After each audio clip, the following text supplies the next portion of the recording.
Hey, this is Carl Serrano, author of Power and Ebook, and right now I'm going to share to you the 3 top killers of success. So, ngayon itong top 3 killers of success na to, kailangan iwasan mo to.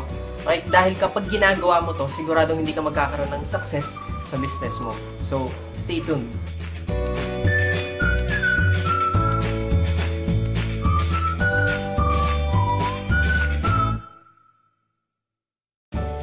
Kapag baguhan ka pa lang sa network marketing business, especially kung baguhan ka pa lang, siguradong meron ka nitong tatlong killer of success na to. And as time goes by, nababawasan siya na ng babawasan. Pero unfortunately, merong isa or dalawa na nag-stay, or worst, yung tatlo mismo nag-stay kahit matagal mo nang ginagawa yung business. So, ngayon ano nga ba itong tatlong top 3 killers na to? Para sa akin, ito yung pinakakailangan mawala or matanggal sa'yo para magkaroon ng breakthrough sa business mo. Okay? So, number 1 ngayon, ang pinakang kailangan mawala, number 1 is yung pride. Okay? Pride. Ano ibig sabihin ng pride? Kasi karamihan ng mga network marketers kumita lang ng 5 digits sa loob ng isang linggo, or kumita lang ng medyo malaki-laki sa loob ng isang linggo, isang buwan. Ang medyo mataas na yung tingin sa sarili, feeling nila, millionaire na sila. Okay, so ngayon, since gano'n na yung pakiramdam nila, ayaw na nilang makinig. Ayaw na nilang makinig sa turo ng iba, ayaw na nilang makinig dun sa feeling nila, nakakababa sa kanila, or mas mababa yung posisyon kumpara sa kanila. So ngayon, kapag ganito yung klase ng attitude na meron ka, hindi ka mag-grow. Dahil lang sa magkano, for example, let's say 10,000 pesos. Dahil lang sa 10,000 pesos, ito yung 10,000 pesos, ito yung, let's say, ito yung yung attitude of improvement. Dahil lang sa 10,000 pesos, nagsagad na siya. Okay, nag-limit na siya. So ngayon, kailangan iwasan mo yung ganung klase ng attitude. Dahil kapag meron ka pa rin ng ganun, hindi ka na mag-grow, hindi ka na mag-improve. Unfortunately, most of your uplines won't tell you how to think outside the box. Karamihan kasi ng mga uplines, natatakot sila. Okay, kapag kaya madalas siguro hindi ko sure, pero siguro yung ilan sa inyo nanonood nitong video na to, narinig nyo na sa upline nyo na huwag ka makikinig sa iba, or sa akin ka lang makinig, or sa amin ka lang makinig kasi kami yung successful, kami yung may resulta, kami yung kumikita, etc. etc. So, kapag ganun yung upline mo, ibig sabihin hindi kanya tinuturuan to think outside the box.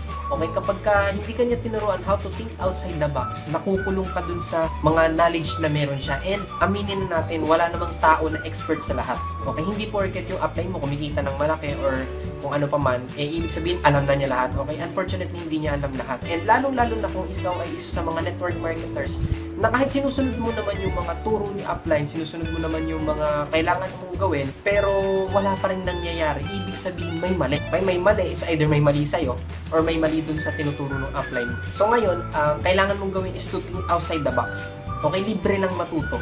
Like this video, libre lang naman to, pinapanood mo na video na to, and kung kasali ka sa community namin, libre lang yung mga trainings na kukuha mo doon. May pinamimigay ako ng mga free ebook. So, ngayon, kung libre lang naman yung pag-aaral, libre lang matuto, libre lang mag-improve, you have to think outside the box. Huwag kang mananatili sa kung ano lang yung itinuturo sa'yo. Lalo na kung wala naman nagiging effect kahit na ginawa mo na. Natatakot kasi yung karamihan ng uplines na kapag meron kang napuntahan or nakilala na tao na mas makakapagturo sa'yo ng effective strategies, natatakot sila na baka doon ka na lang makinig, or worse, doon ka lumipat, okay, kung anong company man siya. Okay, so ngayon, kaya yun yung isa sa mga reasons kung bakit ayaw ni upline na matuto ka sa iba.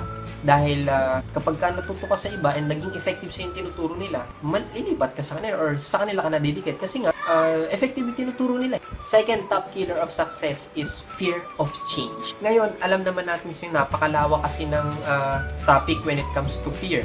Okay? F-E-A-R. Sabi nga, sigurado ako natutunan mo na false expectation appearing real. So, ngayon, karamihan ng mga tao takot magbago. It's because of comfort zone.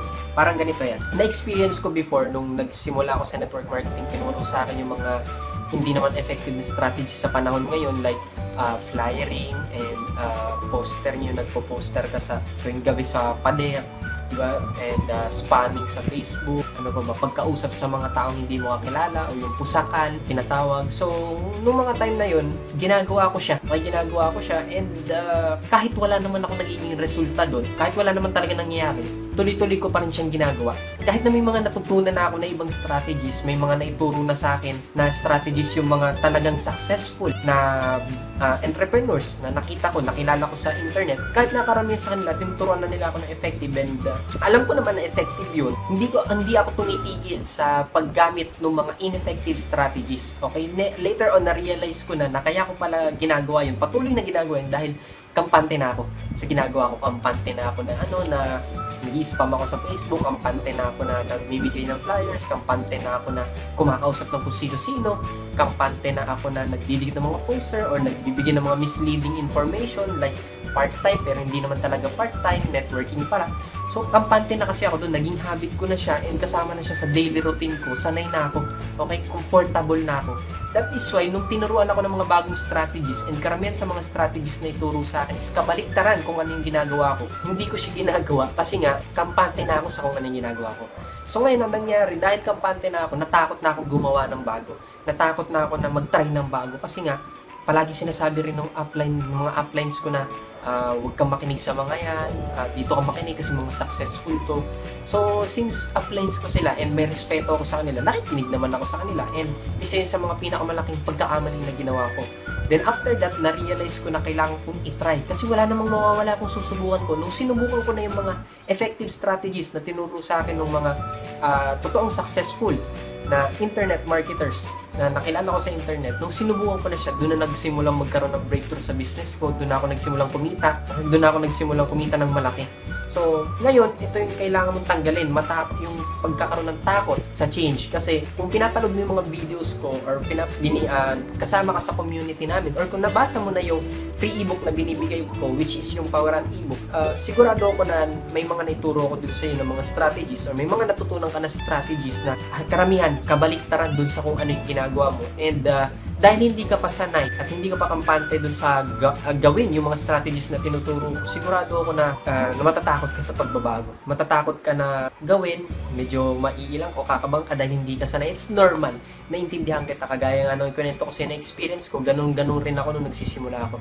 So ngayon, kailangan mo lang talaga simulan. Kung gusto mo talaga magkaroon ng success sa business mo, kailangan mo ka matakot sa change. And lastly, ito yung isa sa mga pinakang mahalaga or killer ng success is no effective mentor. Kapag yung mentor mo or yung upline mo or kung sino pa man yung nagtuturo sa'yo, coach mo, kung sino pa man na every time kapag ka nagtatanong ka sa kanya kung bakit hindi ka pa kumikita, ginagawa mo naman yung ginagawa mo, tapos ang palagi niyang sagot sa'yo is either hindi pa malaki yung why mo kasi or hindi pa kasi sapat yung hataw mo, kulang pa yung hataw. Kapag ganun palagi yung sagot niya sa'yo, it's because hindi siya effective na mentor at hindi niya talaga alam kung ano yung tuturo sa'yo. Kasi ang dali nga namang sabihin na hindi pa malaki yung why mo, ang daling sabihin na hindi ka pa humahataw ng matindi or kulang ka pa sa hataw, madaling sabihin yun para maitago yung katotohanan na hindi niya talaga alam kung ano yung tuturo niya sa'yo.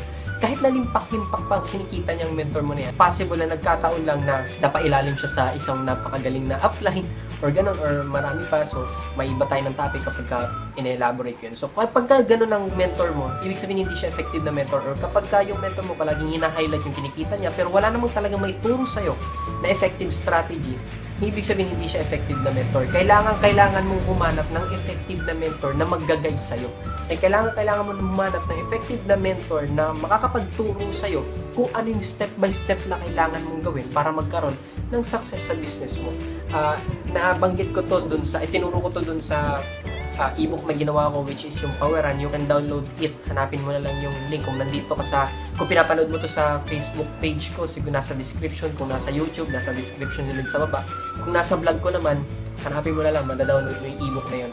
So, itinuro ko dun kung paano ka makakahanap ng effective na mentor. So, yun lang. Let us summarize kung ano-ano nga ba ulit. Yung tatlong killers of success. Number 1 is pride. Ibig sabihin, kumita lang ng magkano, ayaw mo na matuto, ayaw mo na makinig. Number 2 is fear of change. Kung natatakot ka sa pagbabago, parang kinakatakutan mo yung oras. Yung oras hindi tumitigil. And lastly, no effective mentor. Wala nakakapagturo sa'yo, wala nakakapag-guide sa'yo ng tama or yung dapat mo talagang gawin para magkaroon ng results sa business mo. So, I hope marami kang natutunan dito sa short video na ito and feel free to comment, okay? If ever na may question ka or kung may gusto kong sabihin, share your thoughts. And you can also download my ebook. Hanapin mo na lang, kagaya nga ng sabi ko kanina, hanapin mo na lang kung nasan yung link. And you can also join our community kung hindi ka pa part ng community namin sa Facebook.